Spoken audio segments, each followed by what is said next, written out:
Right.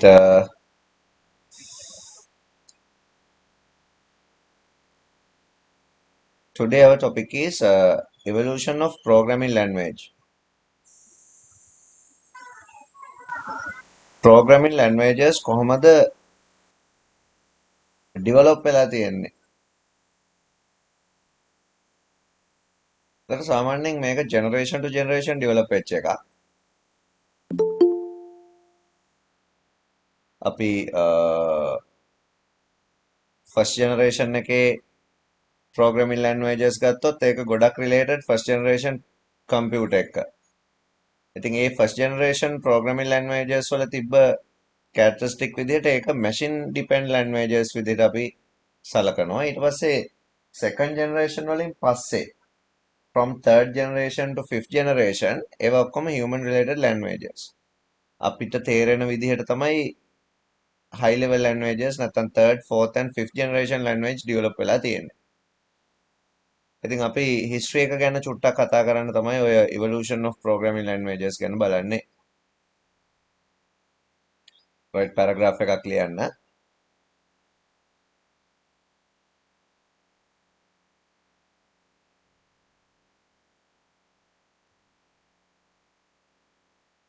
Computer programming languages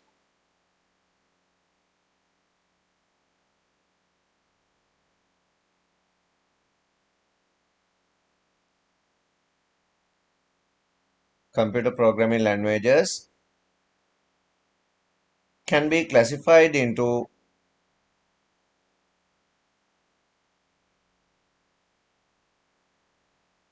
can be classified into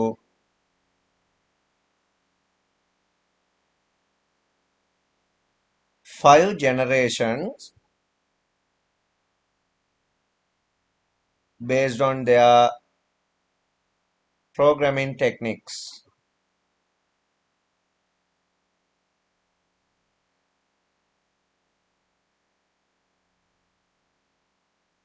Right.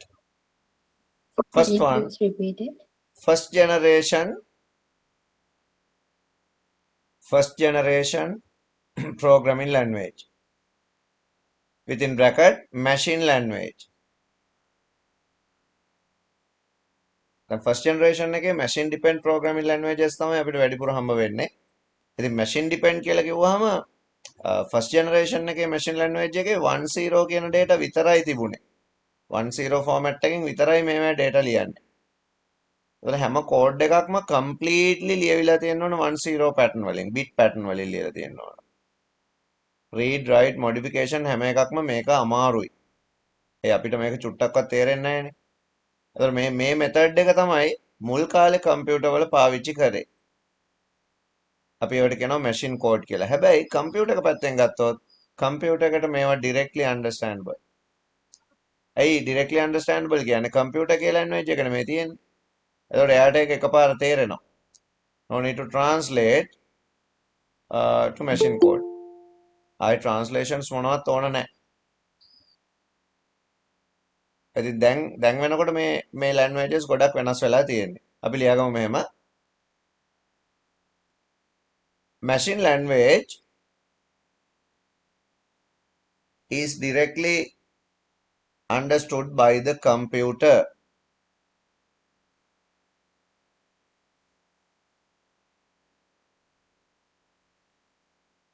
Binary numbers such as 0 and 1 are used to develop first generation programming code.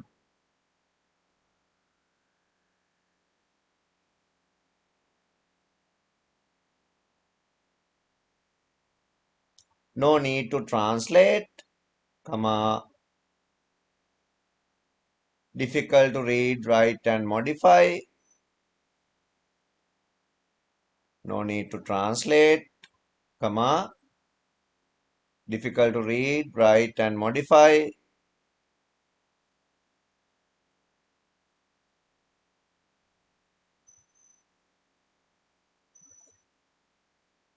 And fast in operations operations are main characteristics of this type of operating system.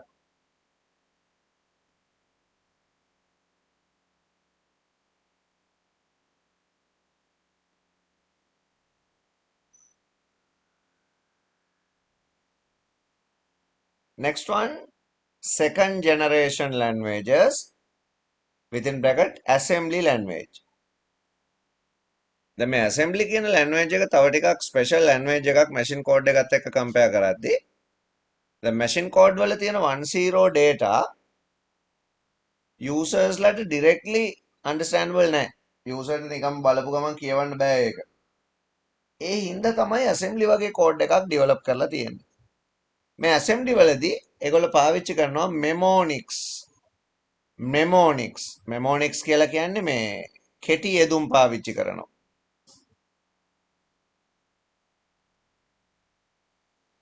මේ කෙටි යෙදුම් පාවිච්චි කරලා ලියන code වලින් දිග ඉංග්‍රීසි වචන කියවෙනවා. දැන් එක්සැම්පල් එකක් විදිහට ගත්තොත් අපි කියමුකෝ array එකක් තියෙනවා කියලා register array එකක් data store කරන. එතකොට මේක අපි හිතමු 8 bit array එකක් කියලා.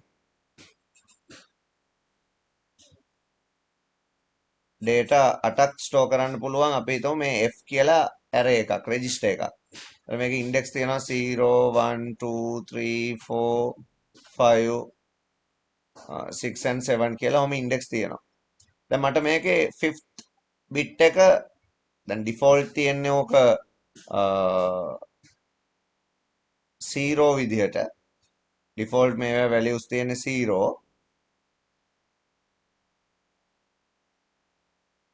මට ඕන වෙනවා මේකේ 5th bit එක කරන්න.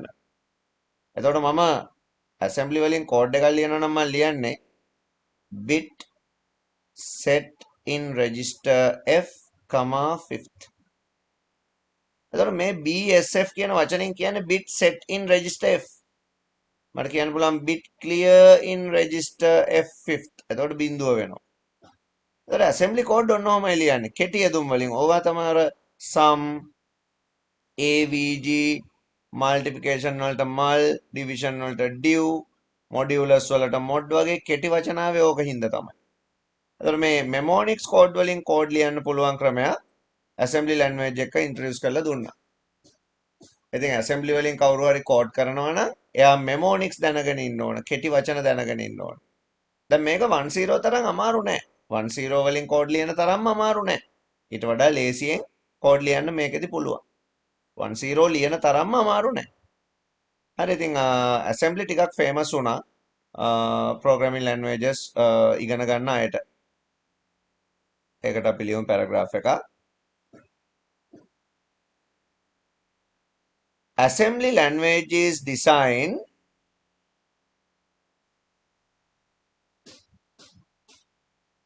to use simple symbols called mnemonics.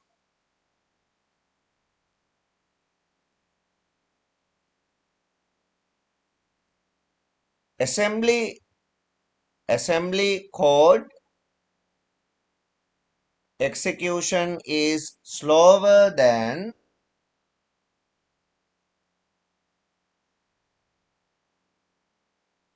machine code because assembly language should be translated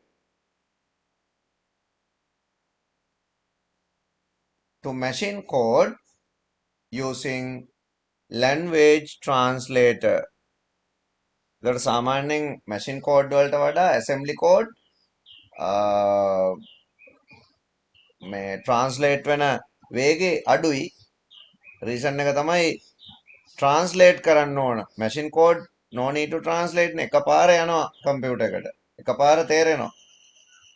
අපි චීනට ගිහලා චීන භාෂාවෙන් කතා කරනවා වගේ දෙයක් තමයි machine code කියන්නේ. හැබැයි assembly කියන්නේ අපි ගිහිල්ලා අපේ එකෙන් කතා කරනකොට translate කරන්න ඕන වැඩක් නෑ. එතකොට වෙලා යනවා execution. හැබැයි assembly කියන්නේත් machine dependම තමයි. ඉතින් ওই දෙකම අපි low level programming languages කියලා තමයි හඳුන්වන්නේ. ඒකත් අපි star එකක් දාලා යටින් ලියා ගමු. both machine and assembly languages are known as low-level programming languages. ඊළඟට අපි බලමු high level programming languages කියන්නේ මොනවද කියලා. දැන් first and second generation low level නේ. ඊටු ටික ඔක්කොම high level. ඒතර ඇයි ඒක high level කියන්නේ? ඒවා ගොඩක් similar human languages එක. ඒ කියන්නේ නිකම්ම අපිට කියවලා තේරුම් ගන්න පුළුවන් languages జాතියක් තමයි high level කියන්නේ. දැන් අපි Pascal උනත් high level language එකක් විදිහට තමයි ගන්නෙ. ඇයි ඒ අපිට Pascal code එකක් දැක්කහම නිකන් කියලා තියෙන්නේ මොකද්ද කියන එක පොඩි තේරුමක් ගන්න පුළුවන්. හේතුව ඒක ලියලා තියෙන්නේ නිකම්ම ඉංග්‍රීසි වලින්. එහෙනම් අපේ ඊළඟ topic එක high level programming languages.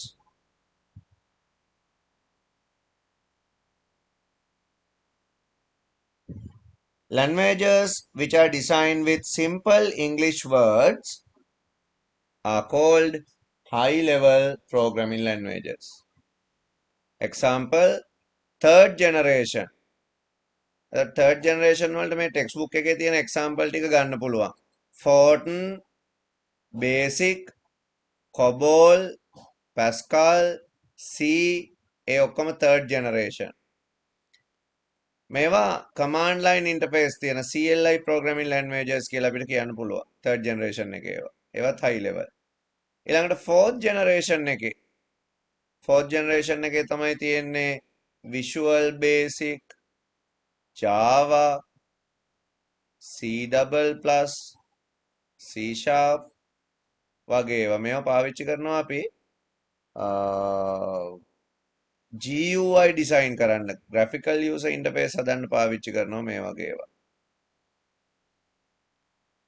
ඊළඟට fifth generation එක ගත්තොත් fifth generation එකේ තියෙන්නේ AI programming language, artificial intelligence based programming language. ඒකට හොඳම example එකක් තමයි Prolog කියලා කියන්නේ. ඒවා examples විදිහට ගන්න පුළුවන්. third generation වලට මේ textbook එකේ තියෙන ටිකම ගන්න පුළුවන්. fourth generation එකට VB, Java, C++, C# වගේ ඒවා ගන්න පුළුවන්. ඒවා graphical user interface තියෙන programming languages. ඊළඟට artificial intelligence programming වලට ගන්නවා fifth generation එකේ. Right, new paragraph. Following are some features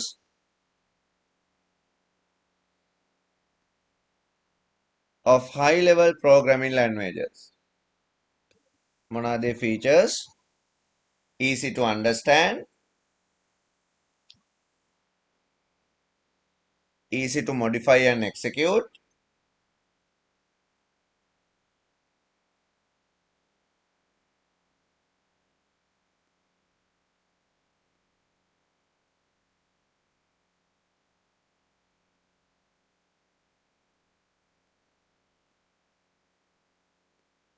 and last one, need to be translate to machine language.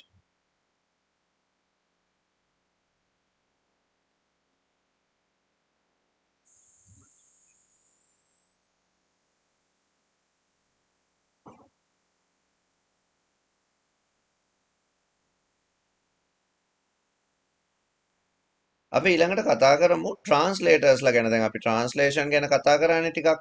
ඒ හින්දා ඊළඟ topic එක විදිහට language translators. මොනවද මේ translators ලා කියන්නේ? අපි ලියන code එක තියෙනවනේ. අපි ලියන code එකට අපි කියන්නේ source code කියලා. එතකොට මේ source code එක අපිට කියවන්න පුළුවන් වුණාට කම්පියුටර් එකට කියවන්න බෑ. මොකද කම්පියුටර් එකට කියවන්න වෙන්නේ object code කියන ඒවා. එතකොට මේ source code එක object code එකට translate කරන්න තමයි අපි ගන්නෙ කාවද? translator. මේ translator කියන එකේනා අපිට හම්බ වෙලා තියෙන operating system වල system software classification එකේදී service program කියලා. ඒකෙදී අපිට හම්බ වෙච්ච වචන තුනක් තමයි assembler, interpreter, compiler. මේ තමයි අපි කතා කරන translators ලා තුන් දෙනා. එතකොට translator කෙනෙක් ඕන නැත්තේ ෆස්ට් ජෙනරේෂන් එකේ මැෂින් කෝඩ් වලට විතරයි. අනික හැම ජෙනරේෂන් එකකම ට්‍රාන්ස්ලේටර් කියන්නේ ඉම්පෝර්ටන්ට් කැරක්ටර් එකක්. මොකද ට්‍රාන්ස්ලේටර් නැතුව කම්පියුටර් ප්‍රෝග්‍රෑම් එකක් කම්පියුටර් එකේ රන් කරන්න බෑ. එතන මැෂින් කෝඩ් ඇරෙන්න අනික හැම එකක්ම ට්‍රාන්ස්ලේට් කරන්න ඕන. ලියා ගන්න. Program written in any computer language except in machine language should be translated into object code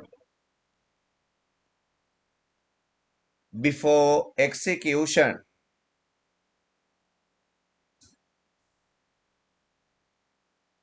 There are three types of language translators. First one, translators la අපිට හම්බ වෙන වර්ග. First one, assembler. Assembler is a low-level translator which used to translate assembly code into object code. එතකොට අපි assembly වලින් code එකක් ලියලා තියෙනවා නම් assembly code එක machine code එකට convert කරන්න assembler එක ඕන. එහෙම නැත්නම් හරියන්නේ නැහැ. ඊළඟ එක interpreter. Interpreter.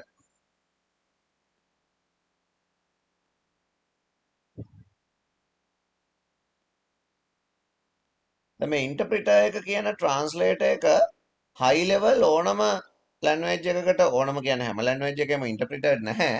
ඒ කියන්නේ high level languages වලට තමයි interpreter එක පාවිච්චි කරන්නේ. දැන් Python වගේ ගත්තොත් Python is interpreter. Interpreter වල තියෙන ලොකුම advantage එක තමයි අපි ලියපු කෝඩ් ටික විතරක් රන් කරලා බලන්න පුළුවන් කම්ප්ලීට් කරන්න ඕනේ නැහැ. දැන් කම්පයිලර් එකේදී දැන් Pascal වගේ කෝඩ් එකක් ගත්තොත් ඒක කම්පයිලර් බේස් ප්‍රෝග්‍රෑමින් ලැන්ග්වේජ් එකක්. එතකොට අපිට ස්ටාර්ට් එකේ උඩ බිගින් එකේ ඉඳලා එන්ඩ් එකට වෙනකන් වෙල් ස්ට්‍රක්චර්ඩ් ඔක්කොම ලියලා තමයි රන් කරන්න වෙන්නේ. හැබැයි ඉන්ටර්ප්‍රිටඩ් ලැන්ග්වේජස් එහෙම නැහැ. දැනට ලියාගත්තු කෝඩ් එක විතරක් වුණත් එක්සිකියුට් කරලා බලන්න පුළුවන්. ඔය ගොඩක් තියෙනවා ඉන්ටර්ප්‍රිටඩ් ලැන්ග්වේජස් ඒ වගේ. ඉතින් එහෙම තියෙද්දි ගොඩක්ම ප්‍රෝග්‍රෑමර්ට ලේසි. ඇයි එයා ෆිනිෂ් කරන්න ඕනේ නැහැ ලියපු සෙග්මන්ට් එක රන් කරලා බලලා ඒකේ එරර් එකක් තියෙනවනම් මේන් කෝඩ් එකට ඇටච් කරන්න පුළුවන්. නැත්නම් හරි අමාරුයි ලොකු ප්‍රෝග්‍රෑම් ලියද්දී එරර් එකක් ආවොත් කරෙක්ට් කරගන්න. ඉතින් ඒකින්ද assembler එකට වඩා ගොඩක් interpreter එක advance, compiler එකටත් වඩා interpreter එක advance. කොහොමත් interpreter එක කියන්නේ high level programming translator එකක්. ලියාගන්න interpreter වලට interpreter is a high level translator which used to translate which used to translate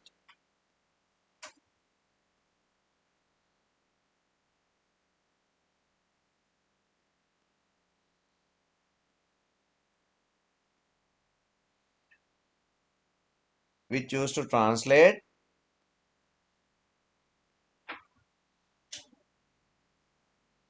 each statement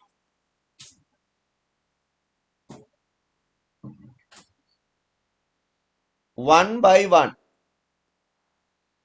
ඒකෙන් කියන්නේ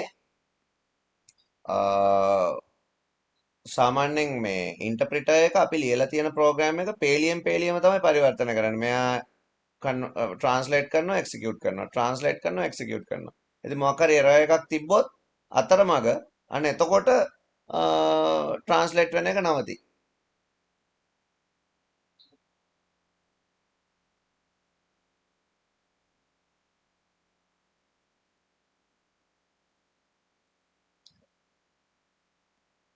ඊළඟට ලියා ගන්න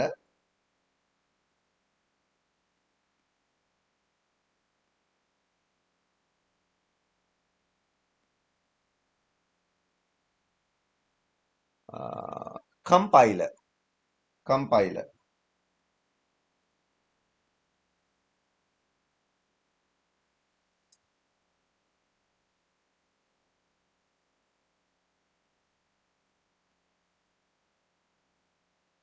දැන් මේ compiler කියන එකත් translate කරන්නේ high level language translator එකක් විදිහටමයි. හැබැයි මෙයා මුළු program එකම entire program එකම එකපාරට translate කරනවා. එතකොට ප්‍රෝග්‍රෑම් එකේ error එකක් නැත්තම් තමයි හරියට run වෙන්නේ. දැන් ඉන්ටර්ප්‍රිටර් එකේදී ඒ ලයින් එක හරියට තියෙනවා නම් ඇති. හැබැයි කම්පයිලර් එකේදී මුළු ප්‍රෝග්‍රෑම් එකම හරියට තියෙන්න ඕන. ලියගන්න කම්පයිලර් එකට. Compiler is another type of high level translator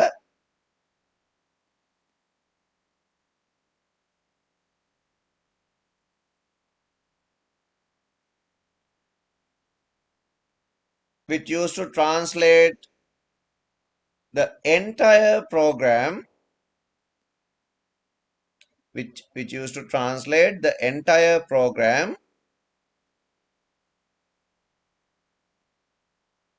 into machine language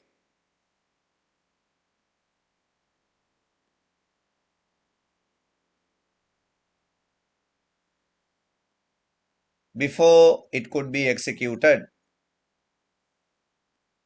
Before it could be executed.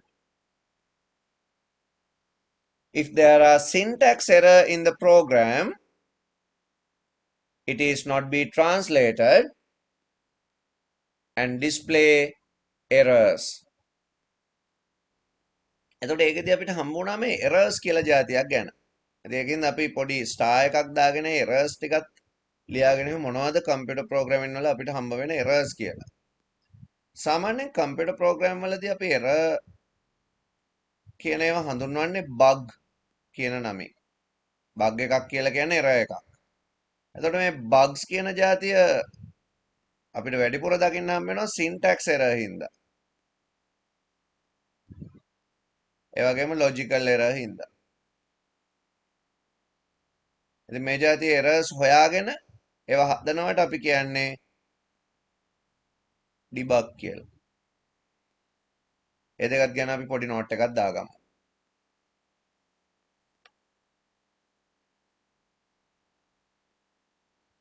topic එක bugs.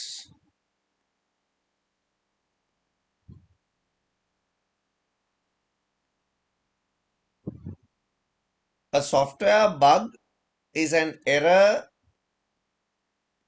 in a computer program that causes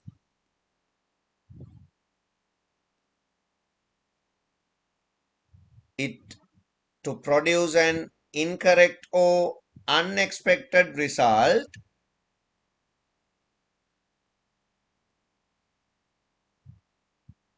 or any type of error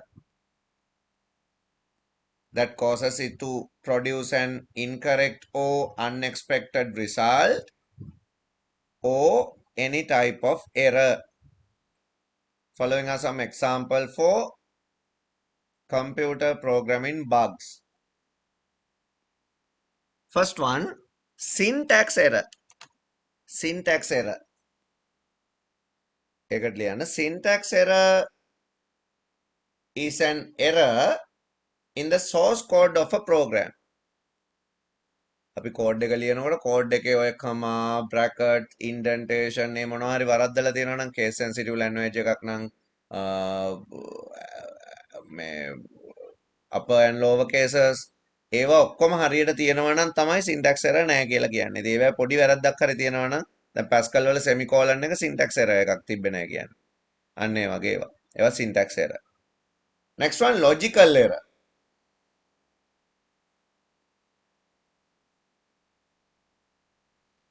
දැන් logically එන්න පුළුවන් errors මොනවද? දැන් program එක අපි ලියාගෙන යනකොට අපි අතින් logical errors එන්න පුළුවන් ඕන තරම්. ඒව run වෙද්දි අහුවෙන්නෙත් නැහැ එකපාර. දැන් මට ඕන 18ට වැඩි අය selected කියලා දෙන්න message එකක්. මම එතකොට ලියන්නේ age greater than 18 then කියලා ලියනවා.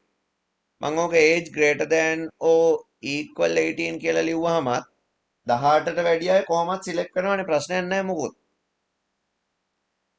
හැබැයි කොයි වෙලේ හරි 18ක් enter කරාම තමයි දැන් පළවෙනි කෝඩ් එක හැටියට නම් 18 රිජෙක්ට්. දෙවෙනි කෝඩ් එක හැටියට 18 සිලෙක්ටඩ් කැටගරි එකට යනවා. 18 enter කරාම තමයි මට මේ error එක අහුවෙන්නේ. එතකන් අහුවෙන්නේ නැහැ.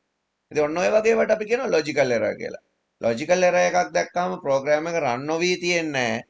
හැබැයි program එකේ unexpected result එන්න පුළුවන්. ඒකින්ද ඕවා ටෙස්ට් කරනකොට හැම විදිහටම data enter කර කර බලනවා programmersලා. ඔකේ තියෙනවා ඔය white box testing කියලා testing methodology එකක්. ඒකෙදි ටෙස්ට් කරනවා කෝඩ් එක හැම විදිහටම data enter කර කර. එතකොට අහුවෙනවා ඔය වගේ logical errors තියෙනවනේ. මොකද program එක run වුණාට result unexpected වෙන්න පුළුවන්. ඒවා logically හදන්න ඕන. syntactically වැරදි නෑ. හැබැයි functions වැරදි අපි ලියලා තියෙන. එකතු කරන්න ඕනේ ඒවා එකතු වෙන්න නෑ, අඩු කරන්න ඕනේ ඒවා අඩු වෙන්න නෑ, calculation වැරදි. එහෙම වෙන්න පුළුවන්. ඒවා logical error. ඉතින් ඒකත් ලොකු බග් එකක්. ලියාගන්න එකට. A logical error is a mistake in a program's source code that results in incorrect or unexpected behaviors. Next one, debug, also known as debugging.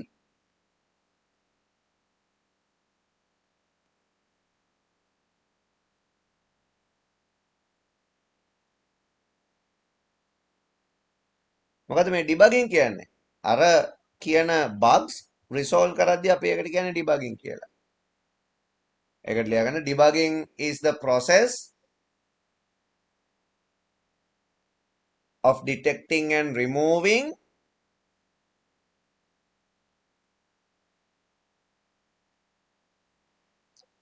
of existing and potential errors in a program. ඊළඟට අපි යමු අන්තිම topic එක program paradigms. මොනවාද මේ paradigms කියලා කියන්නේ? Topic එක තියෙන්නේ නම් programming language type කියලා. එනකොට ඔයගොල්ලෝ ලියා ගන්න programming paradigms මේ තියෙන වචනේ. right paradigms කියලා කියන්නේ program එකක් ලියන්න අපි ගන්න approaches. දැන් අපිට program ලියන්න පුළුවන් එක එක විදි තියෙනවා. අපි ඒක ලියන්නේ කොහොමද කියන එක paradigms වලින් කියනවා. ඉතින් එක එක paradigms වලට related programming languages උත් තියෙනවා. දැන් ඔය procedural programming language එකක් තමයි අපි Pascal කියලා ඉගෙන ගත්තේ. හැබැයි declarative language එකක් විදිහට අපිට ඔය Python වගේ ඒවා ගැන කතා කරන්න පුළුවන්. ඒවා ටිකක් advanced. ඉතින් ඔය විදිහට approaches තමයි අපි paradigms කියලා ඉගෙන ගන්නේ. අපි මෙහෙම ලියමු. There are many different approaches to computer programming. These are called programming paradigms. right දැන් මේ program paradigms වලට අපිට කතා කරන්න දැන් classification එකක් මෙතන දීලා තියෙනවා. මේ classification එකත් එක්කම මෙන්න මේ table එක දීලා තියෙනවා. ඒකේ තියෙනවා මේ imperative programming languages category එකක්, declarative තියෙනවා, functional and logical programming category එකක්. ඊට පස්සේ object oriented programming කියලාත් category එකක් තියෙනවා. මේකෙදි imperative programming වලටම තමයි අපි procedural කියලා කියන්නේ. ඒකින්ද මේ වචනේ මෙතන මේකටත් ලියා ගන්න. මේක මේ algorithmic කියන එක කපලා එතනට ලියාගත්තත් කමක් නැහැ. කපලා නෙමෙයි ඔයගොල්ලෝ textbook එකෙන් ඔක notebook එකට දාගමු. notebook එකේ මේ chart එක ඇඳගන්න. එතකොට ඒකෙදි imperative languages ඒවටම procedural කියලාත් කියනවා. එතකොට Pascal උත් මේකට එන්න ඕනේ. ඒක නෑ පොතේ දාලා. Pascal මේකට එන්න ඕන. logical programming වලට declarative වල Python එහෙමත් එන්න ඕන. ඊළඟට මේකට visual basic වගේ ඒවාත් දාන්න. මෙන්න මේ chart එක ඉස්සෙල්ලාම ඇඳගන්න ටක් ගාලා. ඊළඟ topic එක sub topic එක difference between procedural and declarative paradigms.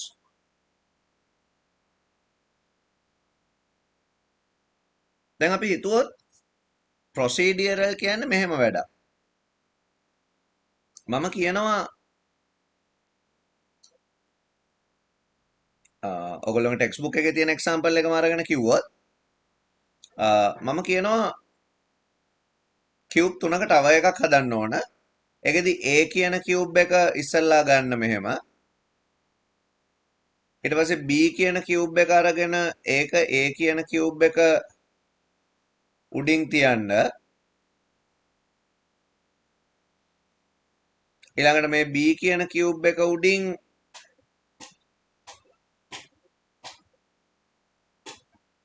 C කියන කියුබ් එක තියන්න. තියලා තව එකක් හදන්න කියලා කියනවා. මේකෙදි මම well structured ඔක්කොම කියන්න ඕන. යට ඉඳලා උඩට එනකම්. හැබැයි ඩික්ලරේටිව් වලදී මම කියන්නේ කියුබ් තුනක තව එකක් හදන්න එච්චරයි. කියුබ් තුනක තව එකක් හදන්න කිව්වහම ආය අමුතුවෙන් මම කියන්න ඕනේ A උඩින් B තියන්න, B උඩින් C තියන්න, C උඩින් D තියන්න කියලා මම එහෙම කියන්න ඕනේ කියුබ් තුනක තව එකක් හදන්න ගියාම එයා දන්නවා තව එකක් හදන්න හැටි. ගොඩක් වෙලාවට මේ ඩික්ලරේටිව් ප්‍රෝග්‍රෑමින් ලැන්ග්වේජ් යන්නේ ඒ වගේ. ප්‍රොසීඩියරල් මම අර කලින් කිව්වා වගේ එකෙන් එක කියන්න ඕන. Pascal කියන්නේ ඒ ටයිප් එක එකක්. Python කියන්නේ මේ ටයිප් එක එකක්. එතකොට ගොඩක්ම ප්‍රෝග්‍රෑමින් ලේසි ඩික්ලරේටිව් වලින් කරද්දී. හැබැයි ඉගෙන ගද්දී ප්‍රොසීඩියරල් වලින් තමයි අපි ඉගෙන ගන්න ඕන. එතකොට අපිට ප්‍රෝග්‍රෑමින් වලදී ගොඩක් ස්ට්‍රැටජිස් ඉගෙන ගන්න පුළුවන්.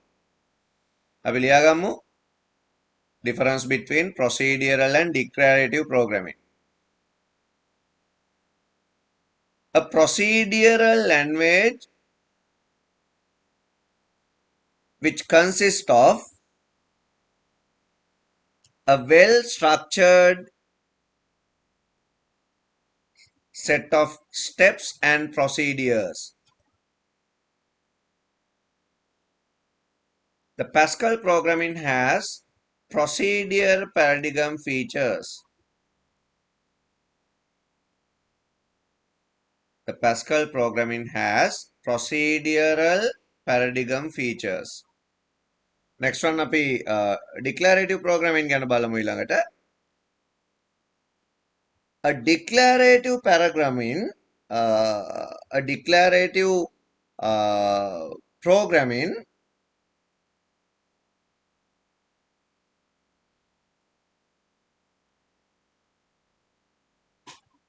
develop a computer program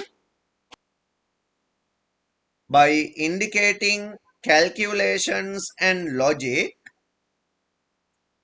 without a control flow. Example, Python programming language.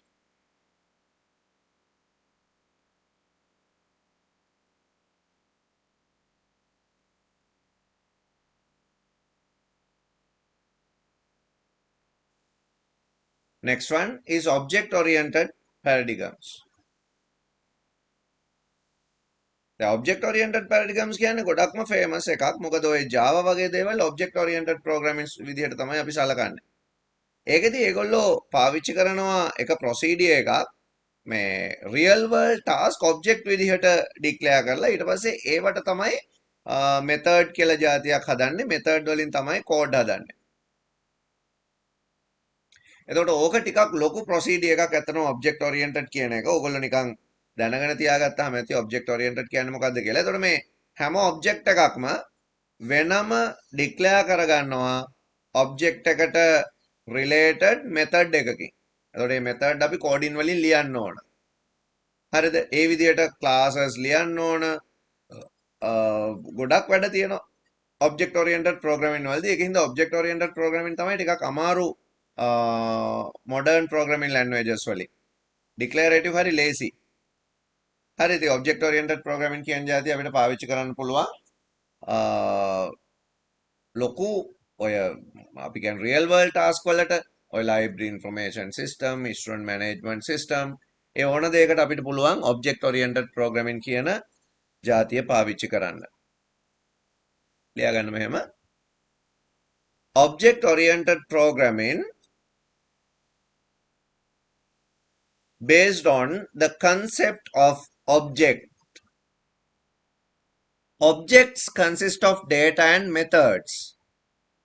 Methods are codes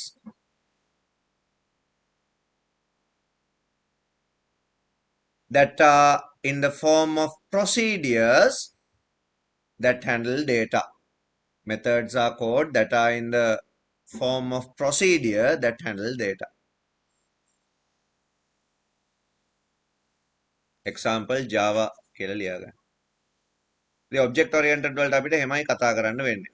ඉතින් ඒකෙදි ඔයගොල්ලෝ ටෙක්ස්ට් බුක් එකේ නම් ගොඩක් විස්තර තියෙනවා classes object හැදෙන හැටි.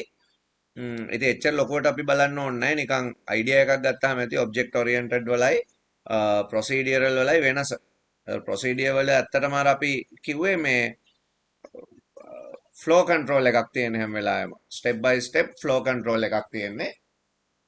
හැබැයි ඔබ්ජෙක්ට් ඔරියන්ටඩ් වලදී එහෙම නැහැ. ඒකින්ද ගොඩක්ම මේ ඔබ්ජෙක්ට් එක්ක රිලේෂන්ෂිප් එකක් තියෙන හින්දා ගොඩක් ෆාස්ට් ප්‍රෝග්‍රෑම් ඩෙවලොප් කරන්න පුළුවන්. ඊළඟට අන්තිම ටොපික් එක difference between programming and scripting. දැන් සාමාන්‍යයෙන් අපි ගත්තොත් programming languages, scripting languages කියලා ওই languages වර්ග දෙකක් තියෙනවා. programming languages ගැන කතා කරොත් programming language එකක් develop කරලා තියෙන්නේ syntax කියන જાතියත් එක්ක. ඒතර හැම programming language එකකටම related syntax තියෙනවා සෑහෙන්න. Pascal වලට තිබ්බා, Python වලට තිබුණා, අඩු වැඩි විදිහට තියෙනවා. Java වලට තියෙනවා, Visual Basic වලට තියෙනවා, C++ වලට තියෙනවා, හැම එකටම syntax තියෙනවා. සාමාන්‍යයෙන් ගත්තොත් මේ syntax scripting languages වලට වඩා ටිකක් hard. ඒ හින්දා programming language ටිකක් අමාරුයි. ඒ වගේම තමයි හැම programming language එකක්ම final production එකකදී compile කරන්න ඕන. ඒ කියන්නේ ඔයාට programming language එකක් පාවිච්චි කරලා මොකක් හරි software එකක් හදාගත්තොත් ඒක publish කරන්න compile කරන්න වෙනව නැත්නම් publish වෙන්නේ නැහැ. publish කරන්න බෑ. compile කරන්න ඕන. ඒ compile කරන process එක ඉවර වුණාම after compiling we can produce the final project. හැබැයි scripting languages කියන ඒවා එහෙම compile කරනවා කියලා දෙයක් අපි කරන්නේ නැහැ. අපි ලියාගත්තු කෝඩ් ටික run කරන්න පුළුවන්. ඒ කියන්නේ 100% interpreted language එකක් තමයි scripting කියලා කියන්නේ. අනික එක තමයි syntax කියන જાතිය වැරදුනහම syntax error කියලා જાතියක් generate වෙන්නේ නැහැ. ඔයා කෝඩ් එක වැරදියට ලියලා නම් ඒ කෝඩ් එකෙන් වෙන result එක generate වෙන්නේ නැහැ. ඒක තමයි වෙන එකම දේ. ඒ අරෙන්න error එකක් generate වෙන්නේ නැහැ. ඉතින් ඒ හින්දා scripting languages ගොඩාක් famous වෙලා තියෙනවා. විශේෂයෙන්ම ඔය web designing වලට තමයි මේ scripting languages පාවිච්චි කරන්නේ. Java script තියෙනවා, Python script තියෙනවා, VB script තියෙනවා, PHP තියෙනවා. ඒවා ඔක්කොම scripting type එකේ යන ඒවා. scripting languages තමයි දැන් ගොඩක් අය ඔය web based application development වලට පාවිච්චි කරන්නේ. ඉතින් ඒක ඇත්තටම programming language වලට වඩා සෑහෙන advantages තියෙන language category එකක් කියලා අපිට කියන්න පුළුවන්. අපි ලියාගමු මෙහෙම. Usually there are hard and fast syntax rules in programming languages. These should often be compiled. Web-based scripting language such as JavaScript, PHP are example for scripting languages.